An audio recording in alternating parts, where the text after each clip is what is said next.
CO है।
आप लोगों से गुजारिश है, दरखास्त है, आगे बढ़ते रहेगा।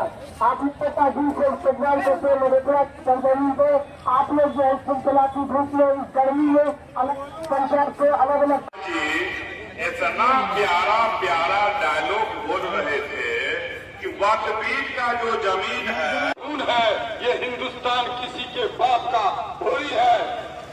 चिंता करने की कोई बात उसमें अनुच्छेद 26 में कहा गया है कि धार्मिक मामले में प्रबंधन और स्वतंत्रता से देश की जनता जमकर अंग्रेजी लिया है।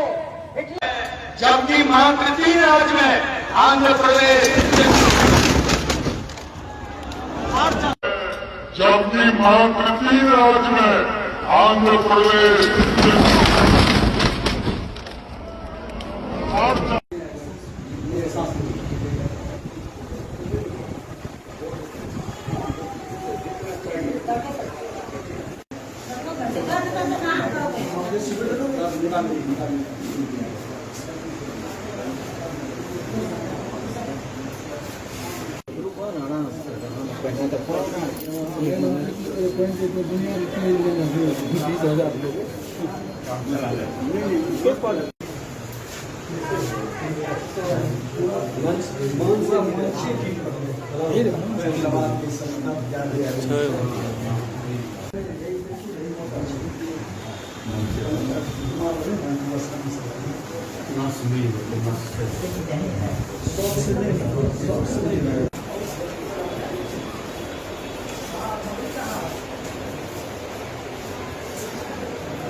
ज़्यादा लोग और उसमें मंच टूट गई, जिसमें हमारे प्रमोद भाई जो है, प्रमोद भाई का अंगूठे में फ्रैक्चर आया है, बाकी सब कुछ है।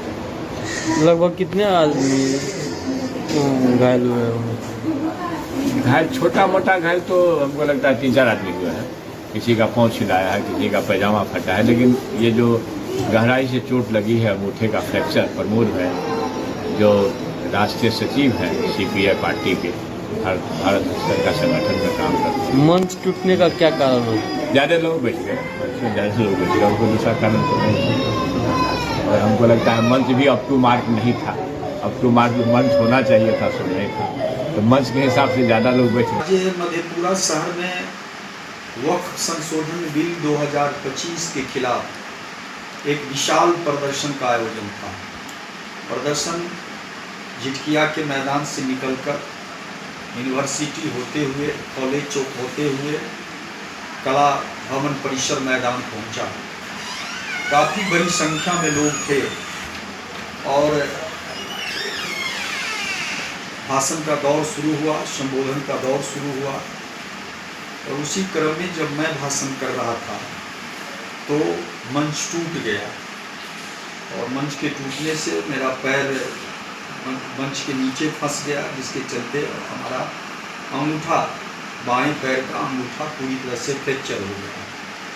सवाल हमारा, अंगूठा फ्रैक्चर हुआ, मुझे इस बात की कोई मलाल नहीं, क्योंकि यह लड़ाई बड़ी लड़ाई है। यह लड़ाई है देश बचाने की लड़ाई, गंगा जमुनी तहजीब को बचाने की लड़ाई। यह लड़ाई है भारतीय संविधान की हिफाजत करने की लड़ाई। क्योंकि आप सबको मालूम है कि वक्फ संशोधन कानून 2025 खुल्लम खुल्ला भारत के संविधान का उल्लंघन करता है। संविधान के अनुच्छेद 14, संविधान के अनुच्छेद 19, संविधान के अनुच्छेद 25 और संविधान के अनुच्छेद 26 को पूरी तरह से खारिज करते हुए यह वक्फ संशोधन कानून बनाया गया है। यह कानून मुसलमानों की धार्मिक आज़ादी पर हमला है। यह कानून वक्फ के जमीन को कारपोरेट परिवार को देने की साजिश है। जिस तरह से 3 कृषि कानून बना किसानों की जमीन हड़पने के लिए, उसी तरह यह वक्फ संशोधन बिल बना है वक्फ की जमीन, मुसलमानों की धार्मिक जमीन को कब्जा करने की। वक्फ की जमीन किसी व्यक्ति की जमीन नहीं है, यह अल्लाह की जमीन है। और हो सकता है कि बहुत सारे जमीनों की कोई कागजात, कोई दस्तावेज नहीं हो, वे सारे जमीन जो कीमती जमीन है, ज़्यादातर जमीन वक्फ की शहर में पाई जाती है, उस जमीन को कब्जा करने की साजिश चल रही है। इनकी मुसलमानों की अभिव्यक्ति की जो आज़ादी है, धार्मिक आज़ादी है, उसे छीनने की साजिश है। धर्म के नाम पर भेदभाव आज पूरी तरह से किया जा रहा है। विभिन्न धर्मों का भी धार्मिक संस्थान है और उनकी जमीन है। बड़ी जोर शोर से प्रचार किया जा रहा है कि वक्फ को रेल और रक्षा के बाद सबसे ज़्यादा वक्फ के पास जमीन है। मैं खारिज करता हूँ।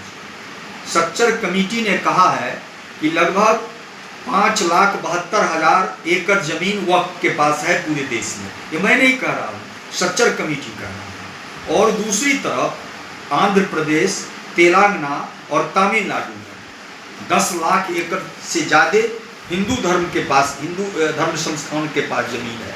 तो फिर ये कहना कि रेल और रक्षा के बाद सबसे ज़्यादा वक्फ की ज़मीन है, ये पूरी तरह से गलत है। मैं और आपको बताऊं कि केंद्रीय वक्फ काउंसिल जो है उसमें 20 सदस्य होते हैं। उस 20 सदस्य में 8 सदस्य ही मात्र मुसलमान हैं, 12 दूसरे जाति के, दूसरे धर्म के मानने वाले लोग होंगे। ऐसी कोई दूसरे धर्म की जो संस्था है, उस संस्था में वो दूसरे किसी भी धर्म को रहने नहीं दिया जाता है उनके कमेटियों में। आखिर वक्फ में क्यों? वक्फ में सिर्फ 8 मुसलमान और 12 दूसरे क्यों? यह पूरी तरह से मुसलमानों को के साथ भेदभाव अपनाया जा रहा है। यह देश को विभाजन चाह रहा है नरेंद्र मोदी की सरकार। धर्म के नाम पर देश को तोड़ना चाहता है। हम धर्मनिरपेक्ष विचार और प्रगतिशील विचारधारा के जो लोग हैं, वो हमारा दायित्व बनता है कि हम धार्मिक आज़ादी की रक्षा करें, हम भारतीय संविधान की रक्षा करें, हम जमहूरियत की रक्षा करें। और बीजेपी के जो काले कारनामे हैं, नरेंद्र मोदी के जो काले कारनामे हैं, उसके खिलाफ हम सब हिंदू, मुस्लिम, सिख, ईसाई एकजुट होकर इसका मुकाबला करें। ये वक्फ कानून पूरी तरह से काला कानून है और इस काला कानून को सरकार वापस ले, अन्यथा संघर्ष तेज होगा और इसके गंभीर परिणाम होंगे। प्रमोद प्रभाकर, सदस्य राष्ट्रीय परिषद, भारतीय कम्युनिस्ट पार्टी।